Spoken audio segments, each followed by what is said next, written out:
الحمد للہ رب العالمین والعاقبۃ للمتقین الصلاة والسلام علی سید الانبیاء والمرسلین وعلی آلہ واصحابہ الطیبین الطاہرین اما بعد فاعوذ باللہ من الشیطان الرجیم بسم اللہ الرحمن الرحیم یا ایھا الذین آمنوا کلوا من طیبات ما رزقناکم صدق اللہ العظیم وصدق رسولہ النبی الامین المکین المختار الکریم ونحن علی ذلک لمن الشاہدین والشاکرین والذاکرین والحمد للہ رب العالمین۔ آئیے سب سے پہلے آقا نامدار مدینہ کے تاجدار دونوں عالم کے مالک مختار حضور احمد مجتبیٰ محمد مصطفیٰ صلی اللہ تعالیٰ علیہ وسلم کی بارگاہ بکسبنا میں محبت و عقیدت کے ساتھ والہانہ انداز میں جھوم جھوم کر درود پاک کی ڈالیاں نچھاور کر اور پڑھے اللہم صلی علی سیدنا و مولانا و ملجانا و ماوانا محمد مبارک وسلم صلاۃ و سلام علیک یا رسول اللہ صلی اللہ تعالیٰ علیہ وآلہ وسلم۔ نبی اور آل نبی پر ایک مرتبہ اور محبت کے ساتھ پڑھ لیں اللہم صلی علی سیدنا و مولانا و ملجانا و ماوانا محمد مبارک وسلم صلاۃ و سلام علیک یا رسول اللہ صلی اللہ تعالیٰ علیہ وآلہ وسلم۔ آقا کریم صلی اللہ تعالیٰ علیہ وسلم کے پیارے دیوانوں، خطبہ مسنونہ کے بعد جس آیت مقدسہ کو آپ کے سامنے تلاوت کرنے کا شرف حاصل کیا ہے، اللہ رب العزت اس میں ارشاد فرماتا ہے یا ایھا الذین آمنوا، اے ایمان والو، کلوا من طیبات ما رزقناکم، تم کھاؤ جو کچھ ہم نے تمہیں پاکیزہ رزق عطا کیا ہے۔ آقا کریم صلی اللہ تعالیٰ علیہ وسلم کے پیارے دیوانوں، آج مجھے کوئی طویل گفتگو آپ کے سامنے نہیں کرنی ہے، بلکہ آپ حضور سیدنا غوث اعظم رضی اللہ تعالیٰ عنہ کی زندگی کے حوالے سے بہت کچھ سن چکے ہیں، لیکن بس آپ کے اقوال زرین میں سے چند باتیں آپ کے گوش گزار کرنے کی انشاءاللہ کوشش کروں گا۔ اور سب سے پہلے اللہ کی بارگاہ میں دعا ہے مولا تبارک و تعالیٰ میرا کہنا اور آپ کا سننا قبول فرمائے اور کہنے سننے سے زیادہ ہمیں عمل کرنے کی توفیق عطا فرمائے۔ آقا کریم صلی اللہ تعالیٰ علیہ وسلم کے پیارے دیوانوں، اللہ تبارک و تعالیٰ نے دنیا کے اندر جتنے بھی انسان پیدا فرمائے، جتنے لوگ پیدا فرمائے، اور ان کے لیے ایک کتاب بھی نازل فرمائی جس کو قرآن عظیم کہا جاتا ہے۔ اور سب سے بڑی اور اہمیت والی بات یہ ہے کہ قرآن عظیم کے اندر اللہ تبارک و تعالیٰ نے ہر انسان کی پرابلم کا جواب، ہر انسان کی پریشانی کا حل عطا فرما دیا۔ اگر کوئی غریب ہے اور اس کے ساتھ کوئی پریشانی پیش آ رہی ہے، اس کی زندگی کے اندر کوئی سوال پیش آ رہا ہے، تو اللہ تبارک و تعالیٰ نے اس غریب کے سوال کا حل بھی قرآن عظیم کے اندر ارشاد فرما دیا ہے۔ اگر کوئی امیر ہے، اس کے ساتھ کوئی پریشانی ہو رہی ہے، اس امیر کے سوال کا جواب بھی اللہ نے قرآن کے اندر ارشاد فرما دیا ہے۔ یہاں تک کہ جو جس کیٹیگری کا انسان ہے دنیا کے اندر، اللہ تبارک و تعالیٰ نے ہر اس انسان کے سوال کا جواب جو ہے وہ قرآن کے اندر ارشاد فرما دیا ہے۔ ہر سوال کا حل قرآن کے اندر اللہ تبارک و تعالیٰ نے ارشاد فرما دیا ہے۔ اور ایک دوسرے نقطے کو آپ سمجھنے کی کوشش کریں، اللہ تبارک و تعالیٰ نے دنیا کے اندر اولیاء کو بھی پیدا فرمایا، انبیاء کو پیدا فرمایا، بڑے بڑے بزرگان دین کو نازل فرمایا، یہاں تک کہ اللہ تبارک و تعالیٰ کے بندوں میں انبیاء کی جماعت ہے، صالحین کی جماعت ہے، تابعین کی جماعت ہے، اولیاء کی جماعت ہے۔ اور سب سے بڑا نقطہ یہ ہے کہ جو جتنے مرتبے والا ہوگا اس کی زندگی میں اعمال بھی اتنے ہی مرتبے والے ہوں گے۔ جو جتنے مرتبے کا مالک ہے اس کے اعمال بھی اتنے ہی اعلیٰ ہیں۔ جو جتنے مرتبے کا مالک ہے اس کے اخلاق بھی اتنے اعلیٰ ہیں، جو جتنے مرتبے کا مالک ہے اس کے کردار بھی اس طرح کے ہوں گے۔ اور ظاہر سی بات ہے، ہم بات کریں حضور سیدنا غوث اعظم رضی اللہ تعالیٰ عنہ کی، جن کے مرتبے کو آپ بارہا سن چکے ہیں، میں آج اس پر گفتگو نہیں کرتا، بلکہ المختصر یہ عرض کرنا چاہتا ہوں کہ آپ کا جب اتنا بلند مقام ہے تو پھر آپ کے اقوال زرین کا بھی یہی مقام ہے، آپ کے فرامین کا بھی یہی مقام ہے۔ غوث اعظم رضی اللہ تعالیٰ عنہ کے فرامین میں سے چند اقوال میں آپ کے سامنے رکھنے کی کوشش کرتا ہوں۔ اللہ تبارک و تعالیٰ نے جو ارشاد فرمایا ہے اسی آیت کے متعلق میں حضور سیدنا غوث اعظم رضی اللہ تعالیٰ عنہ کے اس قول کو آپ کے سامنے پیش کرنے کی کوشش کروں۔ حضور سیدنا غوث اعظم رضی اللہ تعالیٰ عنہ نے ارشاد فرمایا، اگر کوئی بندہ سرخروئی چاہتا ہے، اگر کوئی بندہ بلندی چاہتا ہے، اگر کوئی بندہ یہ چاہتا ہے کہ اس کی زندگی کے اندر کامیابی مل جائے، اگر کوئی بندہ یہ چاہتا ہے کہ اس کی روزی میں خوب برکتیں عطا کر دی جائے، اگر کوئی بندہ یہ چاہتا ہے اس کے رزق کے اندر جو ہے زیادہ سے زیادہ برکت ہو، اگر کوئی بندہ یہ چاہتا ہے کہ اس کی زندگی ایک نورانیت والی زندگی بن جائے، میرے غوث اعظم رضی اللہ تعالیٰ عنہ ارشاد فرماتے ہیں اسے کچھ نہیں کرنا، بلکہ صرف اسے یہ دو کام کرنے ہیں۔ جو بندہ یہ دو کام کرے گا اللہ تبارک و تعالیٰ اس کی زندگی کو کامیاب بنا دے گا۔ کسی نے پوچھا یا غوث اعظم وہ دو کام کیا ہے؟ آپ ارشاد فرماتے ہیں جب بھی تم کھانا کھاؤ تو عقل حلال میں سے کھاؤ، یعنی حلال روزی میں سے کھاؤ، اور جب بھی تم اپنی زبان سے کوئی جملہ نکالو تو سچ بات کے علاوہ کچھ نہ کہو، بس یہ دو عمل آپ کرنا شروع کر دو، اللہ تمہاری زندگی کو کامیابی والی زندگی بنا دے گا۔ اب ہمارے معاشرے کو دیکھیں، ہمارا حال دیکھیں، عقل حلال پر اگر میں کہوں یعنی کہ حلال روزی، آج ہماری معاشرے کی پوزیشن یہ ہے کہ اگر حرام کی طرف سے کچھ زیادہ مل رہا ہے تو لوگ اس طرف جا رہے ہیں اور حلال کی طرف نہیں جاتے۔ پیسہ کیسا بھی ہو لیکن حلال ہونا چاہیے۔ آقا کریم صلی اللہ علیہ وسلم کی حدیث مبارکہ کا ایک مفہوم ملتا ہے جس میں آقا ارشاد فرماتے ہیں اگر کوئی بندہ ایک لقمہ حرام کا اپنے حلق کے نیچے اتارتا ہے تو اس کی کئی سالوں تک اللہ تبارک و تعالیٰ دعا کو قبول نہیں فرماتا۔ اب ہماری زندگی کتنی ہے، ہماری عمر کتنی ہے اور ہمارے اعمال کتنے ہیں؟ آج اللہ ماشاءاللہ کون کتنا حلال کماتا ہے آپ بہتر جانتے ہیں، کون کتنے حلال کی پرواہ کرتا ہے آپ سب بہتر جانتے ہیں، لیکن یہاں حضور فرماتے ہیں ایک لقمہ اگر حرام کا حلق سے نیچے اتر گیا آپ کی دعا کو قبول نہیں کیا جائے گا۔ اور پھر فرماتے ہیں ایک مفہوم ملتا ہے کہ حلال حرام کا جو لقمہ آپ کے حلق سے نیچے اترتا ہے تو پھر اللہ تبارک و تعالیٰ دل کی جو نورانیت ہوتی ہے اس نورانیت کو ختم فرما دیتا ہے۔ پھر ہماری شکایتیں یہ ہوتی ہے کہ ہماری دعاؤں کو اللہ قبول نہیں فرماتا، ہماری سنی نہیں جاتی، ہماری نمازیں ہیں، ہمارے روزے ہیں، لیکن پھر بھی ہم بڑی راتوں میں دعائیں کرتے ہیں تو ہماری دعاؤں کو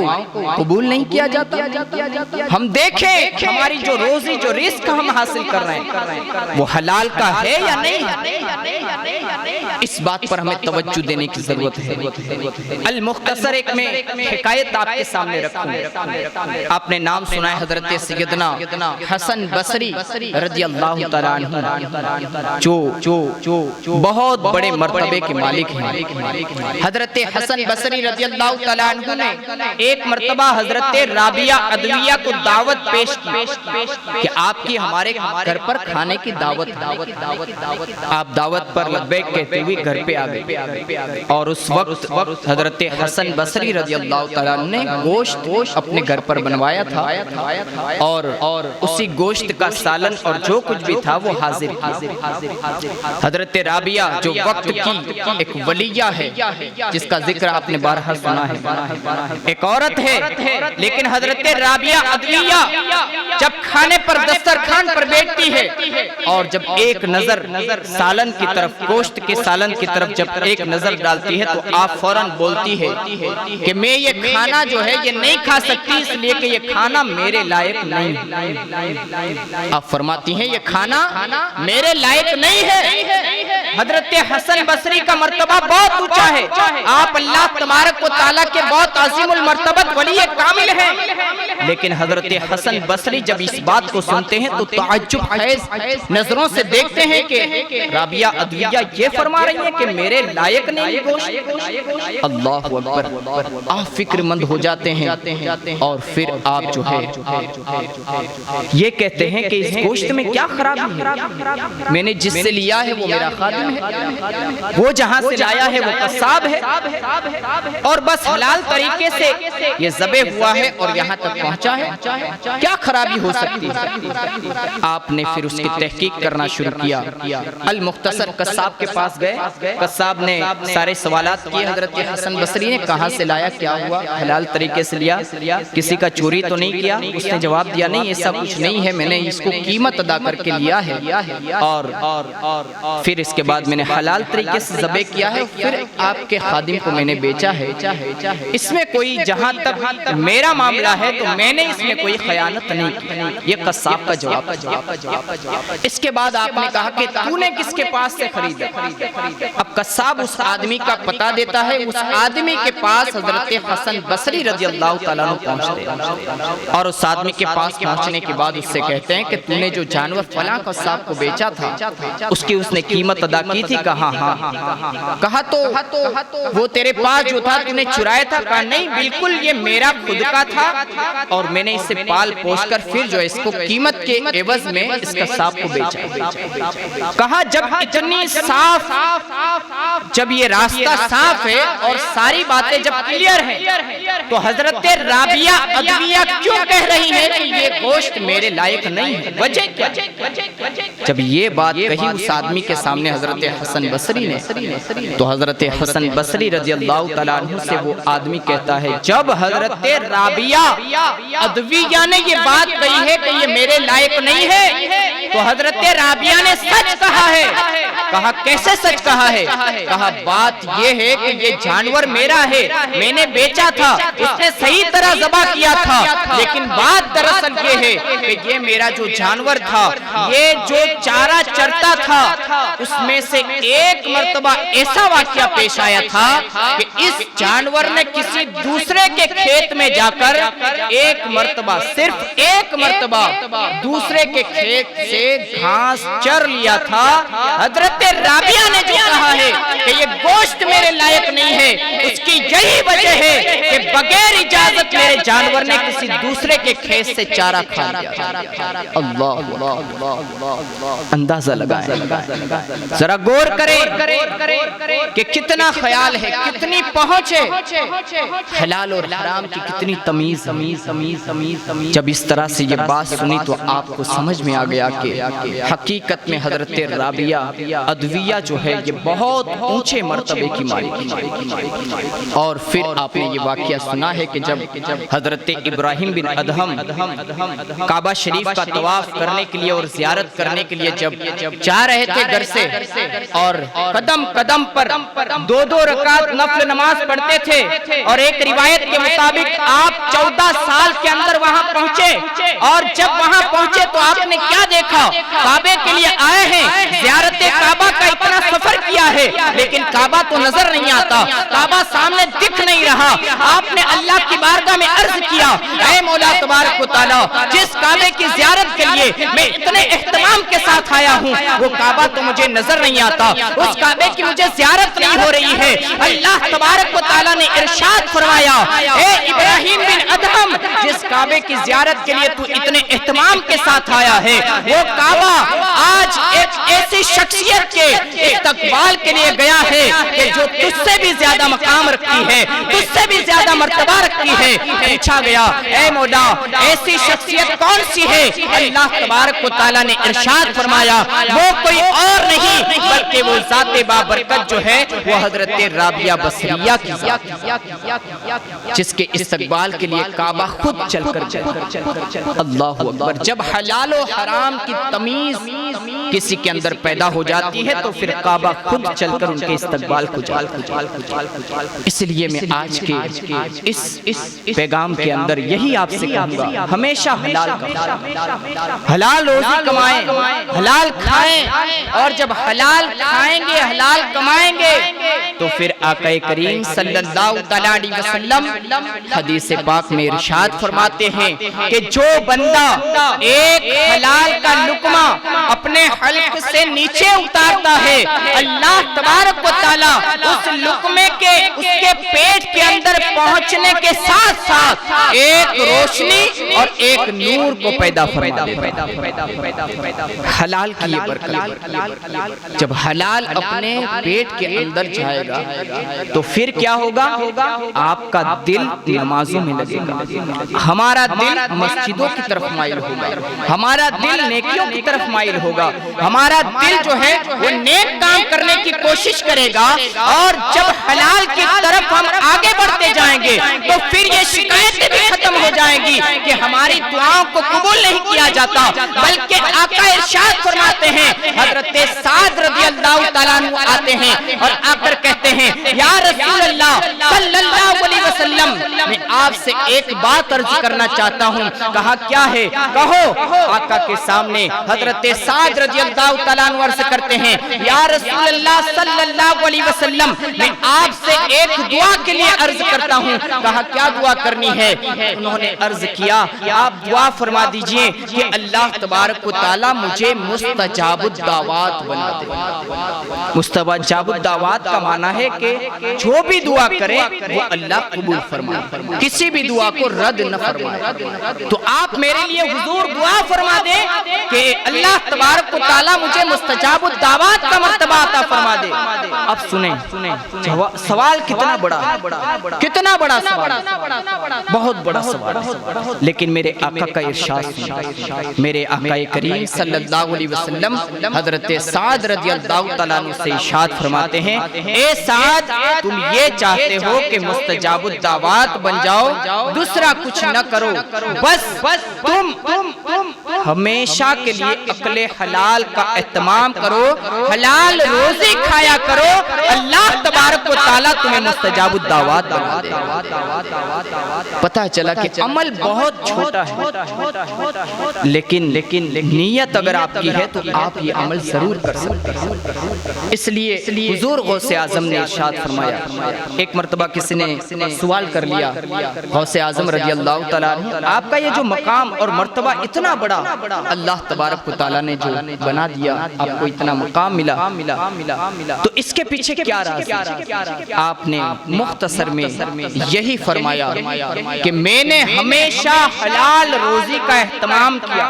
حلال لقمے کا خیال رکھا, اور ہمیشہ صدق مقال سچ بولنے کا اہتمام کیا. اللہ تبارک و تعالیٰ نے مجھے غوثیت کا مرتبہ عطا فرمایا. اتنا بڑا مقام, صرف دو چیزیں, مطلب وہ پیغام ہم کو سمجھانا چاہتے ہیں کہ ہمیشہ حلال کھاؤ, ہمیشہ سچ بولو. دوسرا یہی ہے صدق مقال, ہمیشہ سچ کی طرف مائل رہو, جھوٹ نہ بولو. ہمارا رویہ کیا ہے, ہماری سوچ کیا ہے.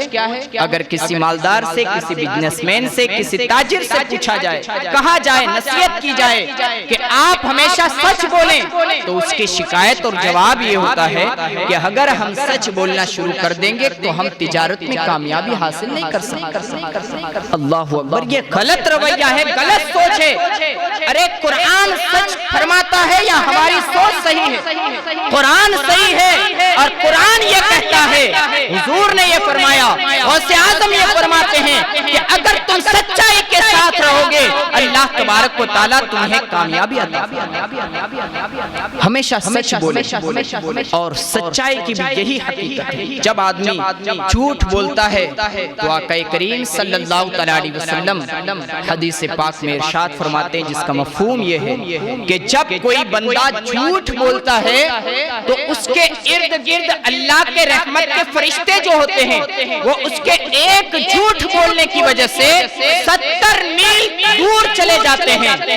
اور ظاہر سی بات ہے جب رحمت کے فرشتے ہم سے دور چلے جائیں گے تو جو رحمتیں ہمیں مل رہی تھی، جو رحمتیں ہمیں حاصل ہو رہی تھی، اس رحمت سے ہم محروم کر دیے جاتے ہیں۔ اس لیے کہا گیا کہ ہمیشہ سچ بولیں، سچائی کو اپنے دامن میں رکھیں، سچائی کا ساتھ دیں، سچائی کو عام کریں۔ بس یہی کام اگر ہم کر لیں گے تو اللہ تبارک و تعالی ہماری زندگی میں نورانیت عطا فرمائے گا۔ آخری بات بتا کر گفتگو کو مکمل کرنے کی کوشش کروں۔ اللہ تبارک و تعالی نے قرآن مجید جیسی عظیم کتاب جس میں یہ فرمایا ھدی للمتقین کہ متقیوں کے لیے یہ ہدایت والی کتاب، یعنی تقوی جو اختیار کرتے ہیں ان کے لیے یہ ہدایت والی کتاب ہے۔ اور تقوی کیا ہے؟ حلال روزی کھانا، سچ بولنا اور بھی بہت ساری چیزیں، لیکن جو میرا ٹاپک ہے